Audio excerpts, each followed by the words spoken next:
HCA కేసులో arrest చేసిన 5 నిందితుల్ని మల్కాజ్గిరి కోర్టులో హాజరుపరిచారు సిఐడి అధికారులు.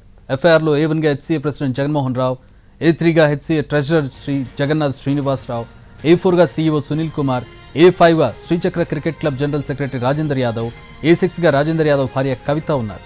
కోర్టులో హాజరుపరచడానికి ముందు నిందితులకు గాంధీ ఆసుపత్రిలో వైద్య పరీక్షలు చేయించారు.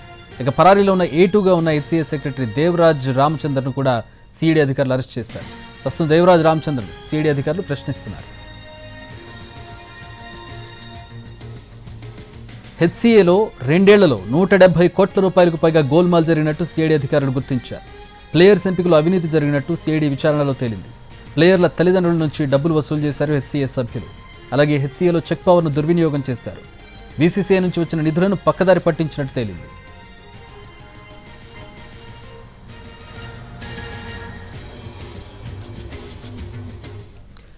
రాధాకృష్ణ, హెచ్సీఏలో జరిగినటువంటి అవకతవకలు తవ్విన కొద్దికి ఎక్కువగా కనపడుతున్నటువంటి పరిస్థితి ఏంటి? ఎంత తీవ్రంగా కనపడుతోంది కేసు? ఏమంటున్నారు పోలీసుల నుంచి వస్తున్నటువంటి వర్షన్ ఏంటి?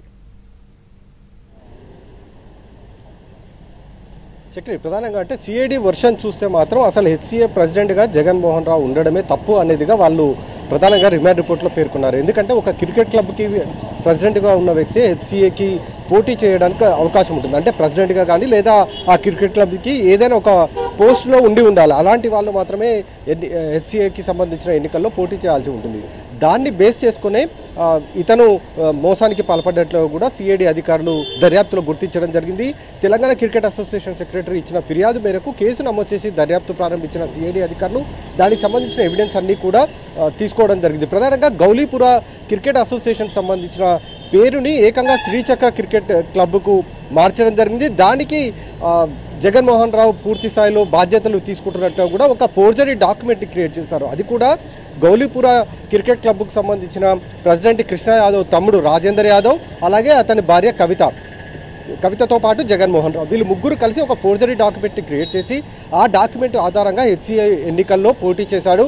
హెచ్సీఐ ఎన్నికల్లో జగన్మోహన్ రావు గెలిచిన తర్వాత ట్రెజరర్ శ్రీనివాసరావుని బేస్ చేసుకొని చాలా వరకు నిధుల దుర్వినియోగానికి పాల్పడ్డాడు అనేది కూడా సిఐడి అధికారులు అభియోగాలు మోపారు. దానికి సంబంధించిన ఎవిడెన్స్ అన్ని కూడా ఇప్పటికే దర్యాప్తులు సేకరించడం జరిగింది. అలాగే ఎస్ఆర్హెచ్ వివాదం అందరికీ తెలిసిందే. ఏకంగా ఎస్ఆర్హెచ్ తన ఫ్రాంచైజీ నుంచి ఇక్కడ నుండి అంటే తన హోమ్ గ్రౌండ్ హైదరాబాద్ నుండి మరొక గ్రౌండ్కి వెళ్ళిపోతామంటూ కూడా బీసీసీఐకి లేఖ రాశారు. అంటే అంతవరకు కూడా వేధింపులు వెళ్ళాయి అనేది కూడా మనకు అర్థమవుతుంది. ఈ నేపథ్యంలో ఒకవైపు ఎస్ఆర్హెచ్ నుంచి వచ్చిన ఫిర్యాదు, అలాగే తెలంగాణ క్రికెట్ అసోసియేషన్ నుండి వచ్చిన ఫిర్యాదు, ఈ 2 ఫిర్యాదులపైన కేసులు నమోదు చేసిన సిఐడి దాదాపు 15 రోజుల పాటు కూడా దర్యాప్తు చేసింది. కీలక ఆధారాలను సేకరించిన తర్వాతనే ఒకేసారి 5గురిని కూడా లిఫ్ట్ చేశారు. ఇందులో హెచ్సీఏ ప్రెసిడెంట్ జగన్మోహన్ రావు, అలాగే ట్రెజరర్ శ్రీనివాసరావుతో పాటు హెచ్సీఏ సీఈఓగా ఉన్న సునీల్, క్రికెట్ క్లబ్కు సంబంధించిన రాజేందర్ యాదవ్, అతని భార్య కవిత, వీళ్ళ 5గురు కూడా ఒకేసారి నిన్న సాయంత్రం పికప్ చేయడం జరిగింది. అలాగే హెచ్సీఏకి సంబంధించిన సెక్రటరీగా ఉన్న దేవరాజ్ పరారీలో ఉన్నట్లు కూడా ఇప్పటివరకు రిమాండ్లో రిపోర్ట్లో పేర్కొన్నారు. కానీ మనకిప్పుడు అందుతున్న సమాచారం ప్రకారం కొద్దిసేపటి క్రితమే దేవరాజ్ను కూడా అదుపులోకి తీసుకున్నట్లు కూడా మనకు తెలుస్తుంది. ప్రస్తుతం అయితే వీళ్ళ 5గురిని మాత్రం కోర్టులో హాజరుపరిచారు.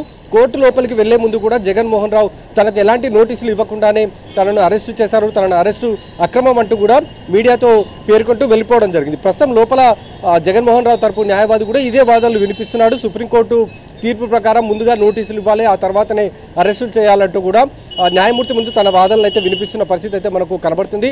మరొక వైపు సిఐడి అధికారులు మాత్రం తమ ఎవిడెన్స్లో ఇప్పటివరకు సేకరించిన ఆధారాలను అన్నింటినీ కూడా పూర్తి స్థాయిలో న్యాయమూర్తి ముందు ప్రవేశపెట్టారు. ప్రస్తుతం అయితే వాదోపవాదనలు అయితే కుషాయిగూడ కోర్టులో కొనసాగుతూ ఉన్నాయి. Chakri, all right, thanks for the updates Radha.